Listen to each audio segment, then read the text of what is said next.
Hello everyone, this is the Samsung Q810F soundbar and I ordered the Samsung S95F TV from the Samsung German website, and if you buy it there you get this soundbar for free.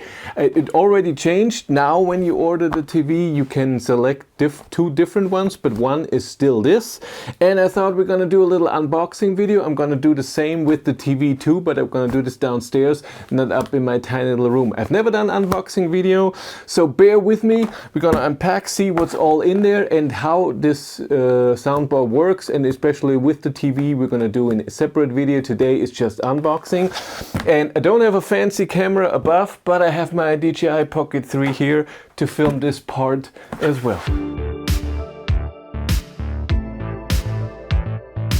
What you get is the soundbar itself. It's 110 centimeters long. That's why the package is so big. And then this part here is the subwoofer, 25 centimeters.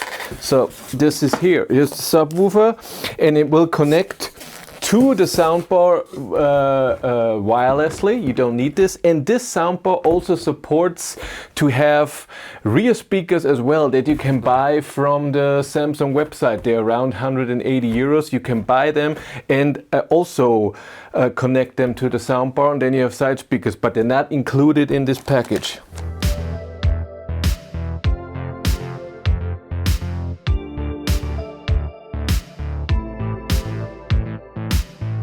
On the subwoofer itself, you only have the power input and then a connect button. It usually should connect by itself to the soundbar, but if not, there's a button that you press and a button on the soundbar, and then it should connect. But it's a good size, it's not gigantic, and it's also not amazingly heavy. And you can put it everywhere because wirelessly.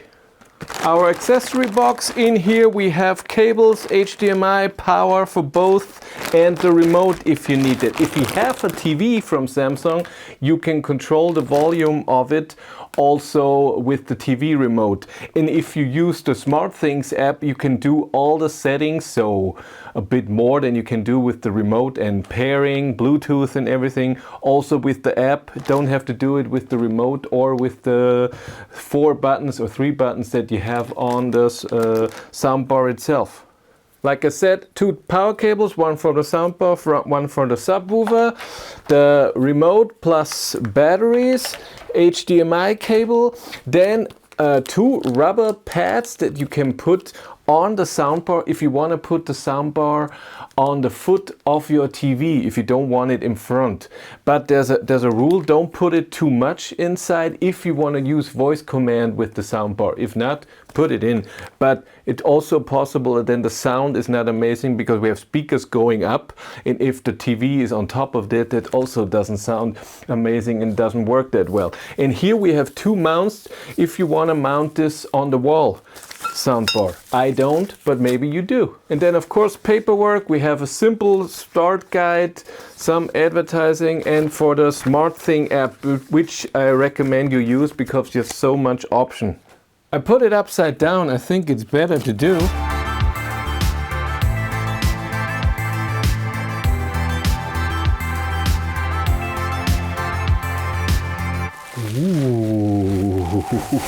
Ooh. And here it is. It's gigantic. It's bigger than me. On the top we have 4 buttons: on, volume, plus, minus, and the pairing button. And then in the back we have our power connection. We have USB service if you want to update your firmware without the app. And then we have 3 digital ins. HDMI, HDMI ARC, or digital audio in optical.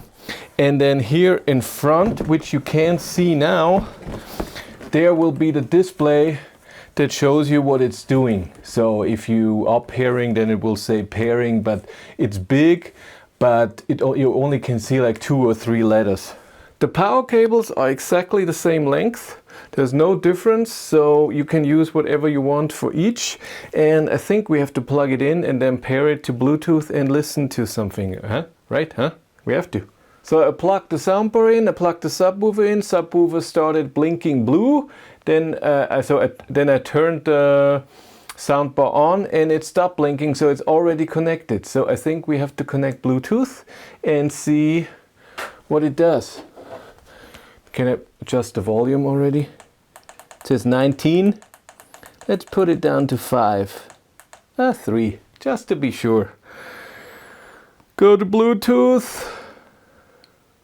Pair new device. Bluetooth. Q series soundbar. Allow access to contacts. Yeah, sure. Connected. I can adjust the volume now on the phone.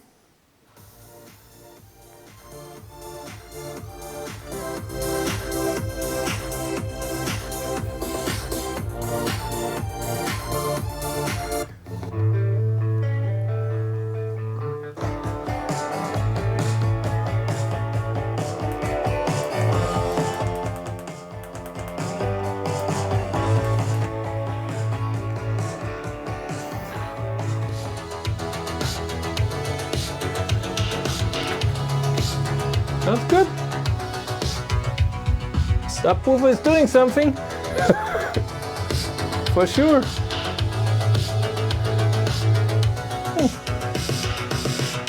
So volume of the subwoofer you can adjust in the app and other settings. Then when you have it on your TV in your room, you can do that it should do the correction for the room and stuff like this.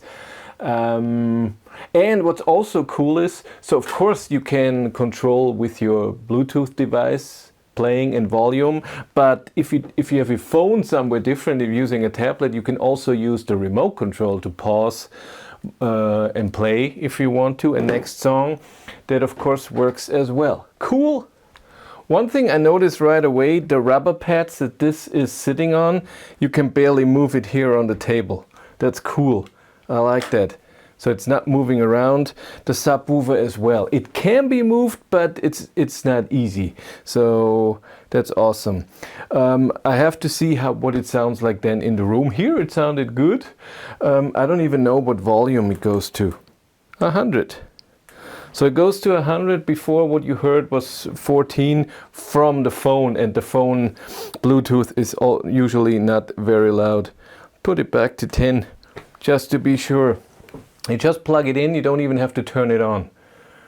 This is to the switch, the round switch is to change what source it should be, and then we have the pairing mode and the volume button.